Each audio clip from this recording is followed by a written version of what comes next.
All right, the holidays are here, and let's be honest. Sometimes they can feel a little heavy when your whole life has shifted. Let's get into it. Welcome to Wandering the Wild Mess with Heather Morgan. I am so happy that you're here. All right, we're nearing the end of the year, and it's just been a crazy one. And I'm so grateful that you're here and you're listening because I honestly am reflecting so much, and I can't believe we just kept it going. And I kept sharing these stories with y'all, and you're listening, and it just means so much to me. So, I wanted to talk about something that I felt like some of us can, if you've been relating to my podcast, you probably have felt similar to me in senses that something in your life has changed and shifted. And now you've got to just carry on as if it's not in your mind, I guess, really. And one of the biggest things that has shifted in my life, I mean, obviously, when a relationship ends, obviously, a divorce is even more so. I mean, I remember early times talking to my therapist saying it was a death. And losing my dad, years prior, I really understand what that is because part of what sometimes triggers you into those memories of the loss is the change in your traditions in your life. And the holidays are a really great time to remind you that your life is no longer the same. So if you're feeling that way and it's hard for you to have a holiday that looks a little different because a loved one's gone, whether that means gone and never coming back out of your life, like my father, or if that's just someone you thought was going to be there this holiday season and they're not anymore. It's hard. So I feel for you. And sometimes, I mean, even in my case, where again, I understand it was my decision to leave, but everything that I knew changed. And this past Thanksgiving was my third Thanksgiving, which is crazy to think without the routine that I was used to. And the first year, we were just separated, not yet finalizing our divorce, and so much was going on. I had a really hard time, but it was what it was. And then last year was my first Thanksgiving in Tennessee, so I kind of just took the excitement of that. But this year, it was a lot harder for me. I started the morning with a turkey trot, and I did that, and I never had done one of those before, and I was, like, really trying to lean into what I've read a lot that, you have to start your own new traditions. And as fun as that can be to find new traditions, I think that the familiar pain of knowing that what once was will never be again is sometimes something that creeps up a lot. So on that day, I really had to focus and think to myself, this is it's not always going to be like this. This is just a part in the journey. So for a long time, I had these traditions and routines with someone that I was with that I cared for. And now I'm on this little break from that and I'm kind of figuring it out on my own. And eventually I'll be traveling along and I will find the next partner to create traditions with. And that's just what it will be. And I just need to find the happy positiveness in getting to do a turkey trot with my dog, which was crazy. And just to add a little fun to it, this will be a memory. Our first turkey trot ever. I bring my dog. I literally sign up the day before Thanksgiving. I was like, fine. I'll do something different. I need to make a new tradition. I'm not going back home. So what am I going to do? Sign up for a turkey trot? Sure. Bring the dog. Great. We're running it's just a 5K. So we're almost to the finish line. We ran the whole time. I was so proud of the pup. We were just crushing it. Right in front of the finish line, he decides that's when he needs to take a big poop. So it's stopped and I'm like, really, bro? We could just go a little bit. No, no. What am I going to do? Pull him along? There's all these people running past. I was like, so I just watched him take a poo and then picked it up so none of the runners obviously were yeah, and then we made it through the finish line. But that was a memory for us. For me, I mean, I don't really know. He's probably not gonna remember. It's a dog. But, for me, that was new. And that was probably the highlight of my Thanksgiving, to be honest, was that race and my dog making it even more memorable than it already was. And I'm telling you this because it's weird. After all this time, I would have never told you that I'm gonna be doing a turkey trot with my dog on Thanksgiving morning in Hendersonville, where I'm not doing it with anyone. It's just us. And so part of me could be like, that kind of sounds sad. And maybe like when I tell people, they're like, yo, you could have come to our Thanksgiving. Like, part of me, I don't just want to, maybe I want to be in it a little. Maybe I just want to enjoy the solitude of what it was. And I think that's okay too. I think sometimes we just don't know how to manage these things, but they don't really have to be sad. They're just different. And they're probably not what you anticipated. And that's okay. Often life isn't what we anticipated. And that's kind of what this podcast is about is letting go of what you thought your life should be and embracing all of the wonderful things and the truth of the matter that you'll figure it out on the way. It doesn't have to be what you thought it was going to be wonderful. And I thought it was wonderful, but it was still a hard day and I'm all right with admitting it. So now as we roll into Christmas, this will be my third. And I already told you about going to Tennessee, the first one. And then last year I was here for Christmas and it was fine.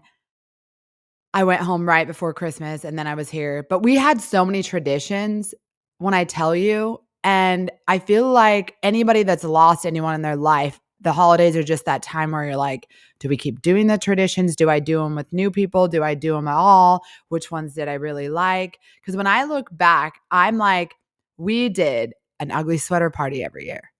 We'd go down to see the lights at Temple Square and get sushi before. We did so many things. We would build gingerbread houses. We would bake cookies with my in-laws. We would do so many things. We would always decorate the tree the day after Thanksgiving. It was a whole thing. We chopped down a Christmas tree in the mountains. Like, let's go up the day after Thanksgiving and try. And mind you, sometimes we're like hung over AF, going up to the mountains, chopping down a Christmas tree. And then spending the whole evening drinking wine and decorating, well, wine for me, beer for him, decorating a tree. And then all the Christmas movies, I mean, Home Alone every time, Christmas Vacation, like all the holiday movies were watched. I can honestly say I have not even watched like a full movie probably since our divorce. Not even one whole movie, let alone a Christmas movie. And always one Christmas I got a record player. He bought me a record player for Christmas. This is years ago. And that was really to listen to vinyls during Christmas morning. Like that's what we do, open presents. I haven't opened presents near a tree in the last, now it's going to be 3 years. I haven't even really done Christmas. And it's weird. It's weird. But I don't mean it weird and like, I'm not saying, oh my gosh, it's so sad, poor me. And obviously some of it's by choice. I could do Christmassy things. I just haven't. I feel kind of like the Grinch. Like I just don't really want to. I never thought I would be that way because if you know me from back home, like I was like a Christmas creep. And that's why we had the ugly sweater party, the lights. Like I was the one facilitating all of this, texting the group chat. Like, this is when we're going. This is what we're doing. I was just all about Christmas. I mean, me and my family, we would go to the Christmas Carol every year and watch that at Hell Center Theater in Utah. Like so many Christmas memories was my life for so long. And now I like don't even have a stocking. Okay, I lied. I did just barely order a stocking for my first time because I'm like, I got me a little fireplace. But the whole point is, I think I'm slowly coming into it. So if this is you and you can just feel how it's just you're not necessarily a downer, but it's just like life just changes. And I think that's a good place to be reminded that in life, and I've said this many a times, and I hope you feel it with me, is that it doesn't always have to stay the same, and that's okay. We're we evolve and grow and things change. But I think when we hold on to what it always was, it's hard to find the joy in what it is. Basically, we're looking backwards instead of looking around at where we are and appreciating that. And it has been, I guess, as I prepare to go back to Salt Lake for the holidays, I won't be there for Christmas, but before, I realize it's just going to be a time where I start building new traditions for my life. Just Heather Morgan and her own traditions. And you, I feel like, can understand when you realize, I guess it's time to start something new and let go of that was supposed to be how it was because it wasn't or it still would be. The ugly sweater parties weren't supposed, I mean, we were like at 10 years plus. I guess they weren't supposed to make it to 15 and 20. Traditions can end. I think we hold on to them because we love the familiar.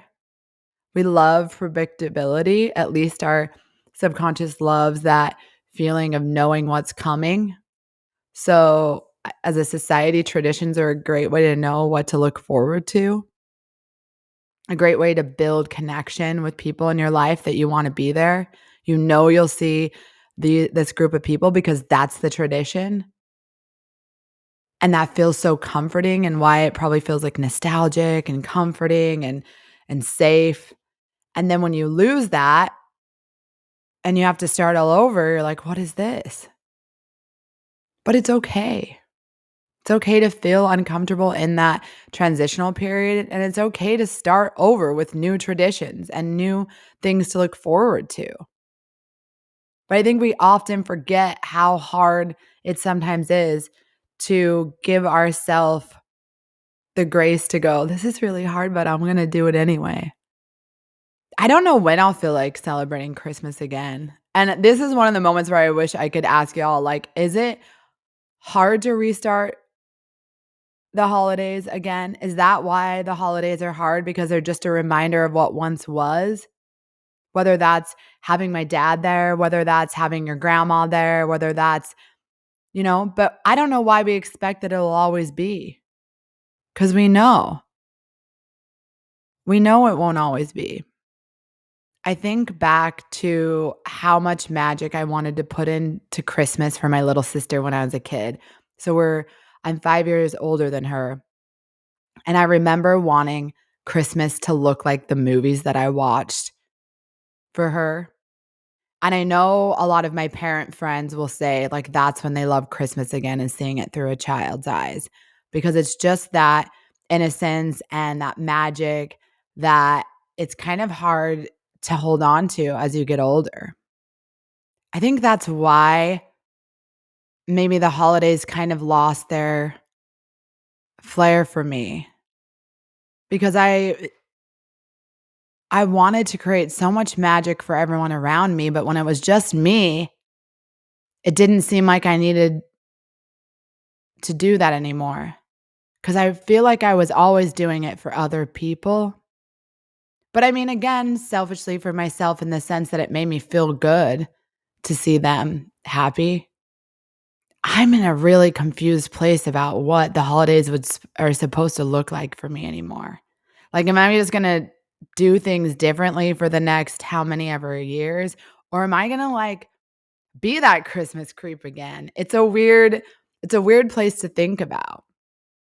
I'm not really sure, but I'll tell you, we can normalize the feelings of loneliness and disconnection during the holidays, especially after any major life changes. And sometimes these unfamiliar feelings create a sense of isolation and distance, and it could be why it's easier for me to not just acclimate myself to something new right now, because part of me is really just isolating to understand like what makes sense for me. I am so happy and grateful for my life, but I am still, even though it's going to be 2 years in January next month of our divorce, still trying to gather myself to a place where I feel like I know what I'm doing. And I think that's because my life was so predictable for so long, and it hasn't been predictable at all since I left. Again, my own doing, no one to blame but myself, and I don't even think it's blameworthy. I think it's sometimes we have to remind ourselves when we make hard decisions, we face hard moments. But if it wasn't hard, like the harder the task, the bigger the reward. So even when we don't know why we're doing this hard thing and it's really, really hard, I think we have to realize at the end there is a large reward coming ahead for us. That's why we picked that way forward. We knew that's where we needed to go, but no one said it was going to be easy. I want y'all to know that we will get through the times where we don't understand what's happening. We'll be able to manage through. It's just a season of our life, right? And I know when I look back, there's going to be a piece of me that's going to be like, I missed waking up on Christmas morning, just me and the pup, slow and simple. And when my next Christmas comes along and it's completely different and it's beautiful, and I'm waking up with someone I can't wait to see when I open my eyes, like that will be a new experience. All of the things that I think we want from our lives, we have to realize that to get them, we have to be okay with where we are now. If we lean into the gratitude of what we already have, it just allows for so much more to come. And that's where I'm at. I'm excited to go back home to Utah, make all these memories with my friends. I can't even wait for all the things that I have coming for this trip back to Utah. Like so many fun things. And there's snow. There's no snow here, so that also doesn't feel very much like Christmas for me. So go home to some snow, enjoy the things, and just make each experience what it needs to be for me. It's not going to ever be the same as it was before, and I'm okay with that. But I still have to be truthful that I everything feels so different. I mean, last Christmas, I literally was in Tennessee, woke up and did a hike with the pup and drank wine and made some dinner. And that was my Christmas. And it was okay. I was happy. It's what I wanted to do. And I think when we're okay with our life looking different than what it used to be or what society has told us it needs to look like, we're just doing it for us. Whatever feels good. There's not this comparison like, look at them, their perfect holiday spirit. It was like, I wanted to be that person. I was doing that. And I was trying to fit every last holiday tradition into the month. Like that was maximizing my wonderful life as a Christmas creep. Like we did all the holiday things, so it was just perfect. But then you know what? The day after Christmas, it was all over. It was all over. I'll end this by saying I haven't listened to any Christmas music in years, unless it's in the background. And I had stopped to print a label at a store out here. And it was quiet. It was like 2 women in the whole printing place and me. And I heard, "So This Is Christmas," and it was playing in the background, and I literally forgot it was Christmas. And if it wasn't for the random lights and Santa decor on people's porches when I walk past their house to walk the dog, I probably would forget because I don't have my television on and I don't think about it being Christmas at all. I don't know why that's so weird to me. But if it's hard at all for you this holiday season, I just want you to know that any small, meaningful traditions that can bring you joy, just do them. Do what makes you happy. Because in the end, it's not this if it doesn't look like this, I don't want it. I think appreciating what it is the key. I hope you have the most wonderful holiday season, even when if it looks different, or even if you've been doing your traditions for 15, 20 years, whatever, 10, 5, you just started new ones, embrace it because they can all be different at any time. So just be in the now and love them for what it is. Thank you so much for listening. To me, you listening is the gift that keeps on giving. And I'm so very grateful. All I want for Christmas. Thank you for listening to Wandering the Wild Mess. You matter.